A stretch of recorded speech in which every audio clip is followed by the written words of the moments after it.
Bonjour Raphaël Glucksmann. Bonjour. Bienvenue dans les 4V. On va d'abord parler de cette ingérence chinoise au Parlement européen. Un assistant parlementaire allemand d'un eurodéputé de l'AfD, c'est l'extrême droite allemande, a été arrêté hier pour des soupçons d'espionnage en faveur de la Chine. C'est un nouveau scandale d'ingérence qui touche le Parlement européen. D'abord, est-ce que vous avez été surpris ?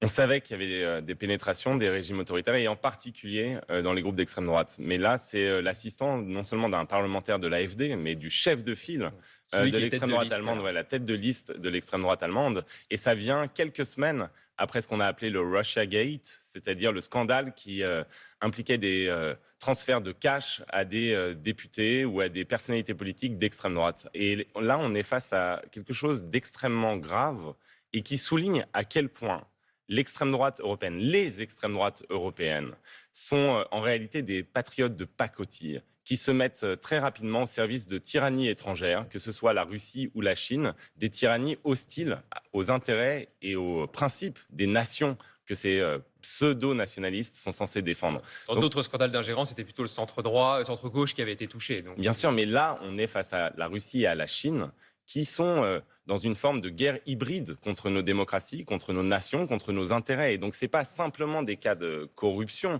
c'est des cas de trahison, si vous voulez. Est-ce que ça veut dire que les mesures de prévention contre l'ingérence étrangère au Parlement européen sont insuffisantes ? Elles seront toujours insuffisantes. J'ai, moi, présidé la commission spéciale sur les ingérences étrangères et pendant tout mon mandat, et j'ai pris à bras-le-corps cette question et j'ai exhorté nos démocraties, parce que ce n'est pas simplement à Bruxelles, c'est vrai aussi à Paris, c'est vrai aussi à Berlin, nos démocraties à se doter des moyens de lutter contre ces ingérences étrangères et surtout à opérer cette révolution mentale, à considérer que oui, nous avons des adversaires géopolitiques et que ces adversaires ne sont pas simplement des pays étrangers, ce sont des forces politiques, des forces géopolitiques qui agissent chez nous. Vous avez eu pendant très longtemps un commissariat chinois secret juste à côté d'ici. Vous avez, si vous voulez, une pénétration des intérêts russes au sein même de notre classe politique. On est encore trop naïf sur ces questions-là ? Mais on est extrêmement naïf. Et moi, je me bats contre cette naïveté. Je me bats pour que nos démocraties cessent d'être faibles, qu'on cesse de se comporter comme des serpillères. Vous savez, à Doha, à Berlin, à Moscou ou à Pékin, on considère un peu nos scènes politiques et nos espaces publics comme des supermarchés dans lesquels on pourrait faire ses courses. Et ça, c'est vraiment extrêmement dangereux. Vous-même, Raphaël Glucksmann, vous avez été averti récemment par l'agence du gouvernement chargée de traquer l'ingérence étrangère pendant les périodes électorales, que vous faisiez l'objet d'une campagne de désinformation sur les réseaux sociaux provenant de comptes liés à la Chine.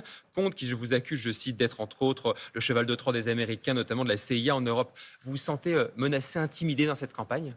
Moi, je suis la cible de ces régimes autoritaires parce que je les combats.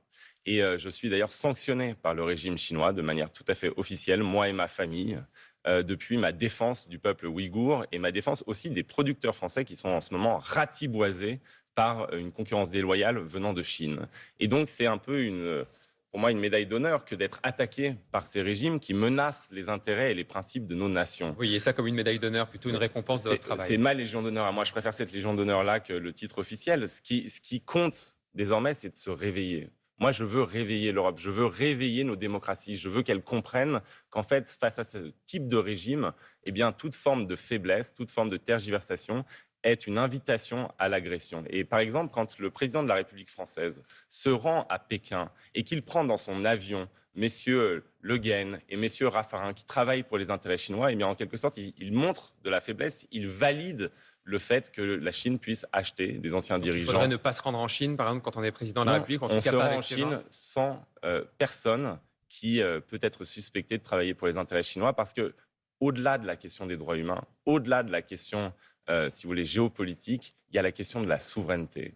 Un mot pour finir sur ce thème, sur TikTok, qui propose désormais donc une nouvelle application, on en a parlé dans le journal, TikTok Lite. Bruxelles menace de suspendre dès aujourd'hui ce mécanisme de récompense qui fidélise un peu leur durée d'utilisation. Est-ce que c'est nécessaire de mettre fin comme ça, de bloquer, de restreindre certaines fonctionnalités de cette application chinoise ? On a un problème TikTok, il faut oser le dire, on a un vrai problème TikTok. Et au-delà des questions d'addiction, de danger pour la santé mentale de nos enfants, il y a aussi les questions d'ingérence, là aussi. Nous, on a travaillé sur TikTok. Et le problème de TikTok au sein de notre commission, et le problème de TikTok, c'est qu'en fait, eh bien, TikTok est soupçonné de siphonner nos données pour les donner au Parti communiste chinois et au régime de Pékin. Donc il faut interdire cette application. Et donc on est dans un vrai problème. Pourquoi, moi, mes assistants au Parlement européen n'ont pas le droit d'avoir sur leur téléphone portable ou sur leur iPad l'application TikTok. Pourquoi les fonctionnaires européens n'ont pas le droit C'est une mesure pour les fonctionnaires européens. Et pourquoi les citoyens européens, eux, par contre, sont laissés sans la moindre protection. Et donc, il faut interdire TikTok. Et donc, moi, ce que je demande, c'est une création d'une commission d'enquête dès le premier jour de notre mandat pour faire la lumière sur l'utilisation des données des Européens et les ingérences via TikTok. Et si TikTok n'apporte pas des réponses satisfaisantes, alors oui, il faudra bannir TikTok. Mais moi, en tout cas, en attendant, je ne me vois pas faire campagne sur TikTok et donc j'ai fermé mon compte parce que ça serait une contradiction totale entre mes principes et mon comportement politique. Avant d'en venir à votre discours à Strasbourg ce soir, le discours d'Emmanuel Macron demain, effectivement, à la Sorbonne, la gauche vole en éclats, on peut le dire, en France depuis le 7 octobre dernier, jour où le Hamas a attaqué Israël de la manière dont qu'on connaît. Le parti de Jean-Luc Mélenchon a justifié cette attaque du Hamas en dénonçant d'une même voix le mouvement islamiste et la colonisation israélienne. Et c'est pour cette raison que Maltier de Panot est convoqué par la police pour, je cite, apologie du terrorisme. Est-ce que vous le comprenez, Raphaël Glucksmann, cette décision de cette convocation? Moi, j'ai une confrontation extrêmement profonde avec la France insoumise. Et ce qu'ils ont fait le 7 octobre est une faute politique, morale grave. Mais par contre, je suis extrêmement contre que les différents politiques, aussi violents, aussi profonds soient-ils, se règlent devant la justice. Je suis contre les interdictions de conférences. Je suis contre les interdictions de manifestations s'il n'y a pas vraiment la preuve qu'il y a un trouble à l'ordre public. Il faut faire très attention. Même nos adversaires les plus farouches, même les propos qu'on aborde, qu'on déteste, qu'on combat politiquement, eh bien, la démocratie doit les intégrer dans le débat démocratique, en particulier dans une campagne électorale. Même si on défend le Hamas d'une manière ou d'une autre. En l'occurrence, la faute majeure de la France insoumise, de Jean-Luc Mélenchon et des gens qui le suivent, c'est de ne pas avoir qualifié de terroriste une organisation terroriste qui venait de commettre un des actes terroristes les plus abjects de l'histoire. Mais ce n'est pas une apologie de cela.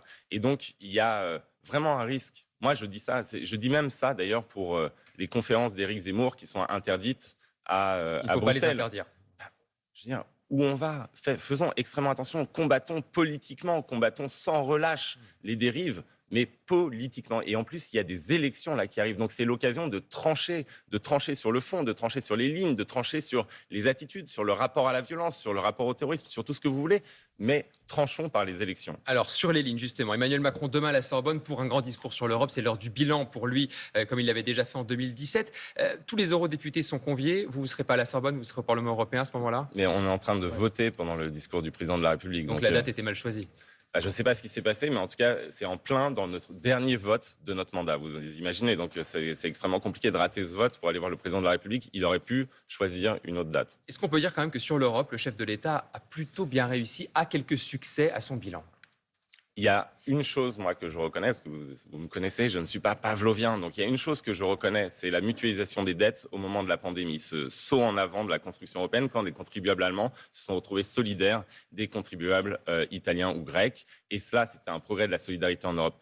Mais même sur la question européenne, quand on prend le discours de la Sorbonne et qu'on compare un bilan, puisqu'aujourd'hui, il y a 7 ans qui se sont écoulés, ce n'est plus le Emmanuel Macron qui arrive tout frais et qui fait un discours à la Sorbonne. Il y a 7 ans qui se sont écoulés et c'est 7 années de déception, y compris sur la scène européenne. À chaque fois que la Commission européenne proposait, qui n'est pas un organisme gauchiste, vous en conviendrez, proposait des avancées sociales. Par exemple, pour les travailleurs des plateformes de Uber, de Deliveroo, qui sont les forçats du XXIe siècle, Emmanuel Macron s'y oppose. Quand je lutte, moi, au Parlement européen et au sein des institutions européennes pour le devoir de vigilance des entreprises, pour le bannissement des produits d'esclavage, à chaque fois, Emmanuel Macron est du côté des grandes banques, des grands intérêts privés et bloque des progrès de la construction européenne. Donc ce soir, votre vision européenne, c'est celle-là que vous allez défendre ce soir dans votre grand discours à Strasbourg? Moi, je vais défendre une vision de l'Europe comme puissance géopolitique et comme puissance de solidarité, comme puissance de transformation écologique. Nous, en fait, on fait une campagne où on parle d'Europe déjà. On parle d'Europe et ça passionne les gens. Ça n'est pas une élection nationale. Mais c'est une élection européenne. En France, on refait toujours des présidentielles. Moi, ce que je veux dire, c'est qu'il s'agit d'une élection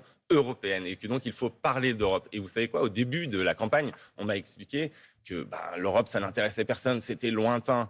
Et ce que je vois, c'est qu'il y a de plus en plus de monde dans nos meetings, que les gens sont heureux qu'on parle d'Europe et heureux aussi qu'on ressuscite cette gauche de Jacques Delors, de Robert Badinter, cette gauche humaniste qui croit dans le projet européen, qui l'assume et qui veut en faire la grande aventure politique, géopolitique, sociale et écologique du 21e siècle. Raphaël Glucksmann, tête de l'ISPS Place Publique aux élections européennes, était l'invité des 80. Merci, bonne journée. Merci à vous.